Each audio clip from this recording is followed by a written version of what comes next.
Ramai-ramai minta maaf usai di demo, bahkan partainya sudah menonaktifkan mereka sebagai anggota DPR, saudara. Apakah ini cukup meredam amarah publik? Kita bahas bersama dengan analis komunikasi politik, Bang Henry Satrio yang telah bergabung bersama kami di Kompas Petang. Selamat petang, Mas Henry.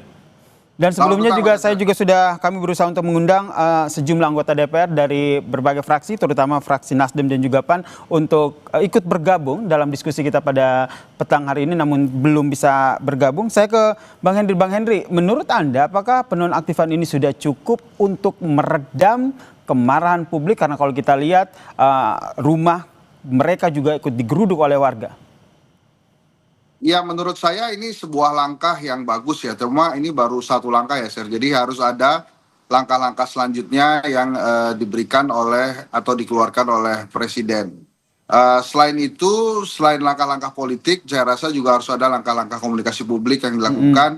Karena masalah terbesar dari awal ini memang tentang komunikasi publik gitu ya. Ini sebuah ironi karena mereka dipilih karena joget-joget waktu itu dan akhirnya harus mundur juga karena joget-joget gitu ya. Nah, menurut saya ini langkah positif. Hanya memang kalau tadi ditanya apakah cukup meredam atau tidak, selama belum ada komunikasi publik yang tepat, menurut saya masih cukup lama prosesnya. Sehingga saya menyarankan ada 3 langkah yang harusnya dilakukan oleh Presiden. Yang pertama, Presiden memerlukan tokoh-tokoh masyarakat yang bisa membuat situasi adem ayem gitu ya. Maka saya menyarankan Presiden untuk segera bertemu dengan Presiden ke-5, ke-6, ke-7 serta wakil-wakil Presiden seperti Pak Budiono, Yusuf Kala maupun Ma'ruf Amin. Karena saya yakin masukan dari mereka dan kemudian peran mereka di masyarakat itu akan mampu untuk membuat situasi lebih adem. Berarti butuh tokoh-tokoh politik bangsa ini ya yang ikut membuat suasana jadi adem begitu. Tapi kalau kita fokus dengan para anggota DPR begitu, kalau dari Nasdem ada Syahroni dan juga Nafa Urba, kemudian di PAN ada Eko Patrio dan juga Uya Kuya. Menurut Anda mereka sudah menyampaikan permintaan maaf gitu? Itu pun karena setelah rumah mereka digeruduk dan desakan dari masyarakat. Di situ saja sudah cukup atau perlu ada pernyataan lain, gaya komunikasi politik seperti apa yang menurut Anda sehingga benar-benar emosi dan juga kemarahan publik ini bisa diredam? Ya, itu kan satu hal ya, DPR itu kan satu hal ya, Sir. Tapi kan yang terjadi saat ini adalah adanya akumulasi kekecewaan rakyat kepada pemerintah dan anggota dewan gitu. Nah, pemantiknya ada di Eko, Syahroni, Nafa, dan Uya Kuya. Tapi pemantik lainnya sebetulnya ada di perut rakyat itu. Makanya saya katakan perlu ada tokoh masyarakat yang bisa tampil mengademkan masyarakat ini. DPR di satu sisi sudah melaksanakan tugas-tugasnya. Bahkan tadi saya mengapresiasi bahwa tunjangan-tunjangan juga akan ditiadakan, termasuk juga kunjungan luar negeri. Tapi apakah itu sudah cukup? Belum juga. Kenapa? Saya katakan tadi akumulasi. Bagaimana dengan misalnya direksi BUMN yang rencananya akan pergi ke luar negeri misalnya. Menurut saya itu juga harus dipostpone. Kemudian beberapa hal yang ada kaitannya dengan kebijakan-kebijakan pemerintah yang simpang siur seperti penarikan pajak untuk UMKM dan lain-lain. Nah, jadi kehadiran para tokoh masyarakat ini juga penting. Kemudian yang kedua ya, menurut saya pemerintah perlu berbicara secara intens kepada media massa sebagai media mainstream yang bisa melakukan komunikasi publik dengan baik gitu antara pemerintah dengan rakyat. Selama ini pemerintah hanya mengandalkan influencer. Nah, coba lihat hari ini tidak ada influencer yang membela pemerintah. Influencer papan atas semuanya diam. Tidak melakukan pesan-pesan apa-apa, padahal bila kondisi lagi enak, mereka lah yang paling menikmati fasilitas dari pemerintah dibandingkan dengan media massa. Saat teman-teman wartawan di PHK, media massa kesulitan, pemerintah seperti tidak melakukan apa-apa, bahkan meminta media massa untuk bersaing dengan para influencer itu. Nah, inilah saatnya menurut saya pemerintah kembali berbicara intens dengan para petinggi media massa, para wartawan, supaya bisa dikelola pesan komunikasi Ini yang baik, penting ya, bagaimana membuat masyarakat menjadi menjaga adem. pola komunikasi ya Bang Henry, maaf saya potong. Ini juga terkait dengan hujan kritik dan akhirnya anggota DPR yang tadi kita sebutkan ada beberapa nama minta maaf. Saya ingin putarkan dulu salah satu permintaan maaf yang disampaikan oleh anggota DPR dari fraksi PAN Eko Patrio. Kita dengarkan dulu ya Mas.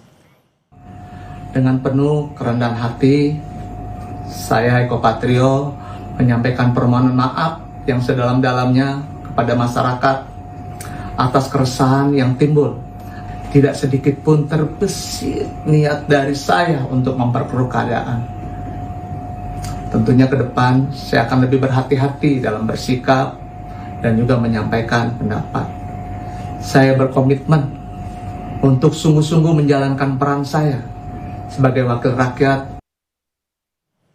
Bang Henry, seperti yang tadi sampaikan, minta maaf saja tidak cukup anggota DPR satu hal, tapi di lain hal memang ada peran pemimpin negara kita, itu Presiden Prabowo, yang juga tadi sudah mengusulkan bahwa meminta mencabut tunjangan DPR tersebut. Apakah ini perlu langkah yang lebih konkret lagi sehingga benar-benar kita bisa melihat kondisi kita ini bisa kondusif? Mas Yasir, jadi makanya tadi saya katakan perlunya pemerintah berbicara dengan media-media massa untuk mengamplifikasi pesan-pesan positif dari Presiden Prabowo tadi. Presiden sudah menyampaikan hal-hal yang menurut saya baik ya.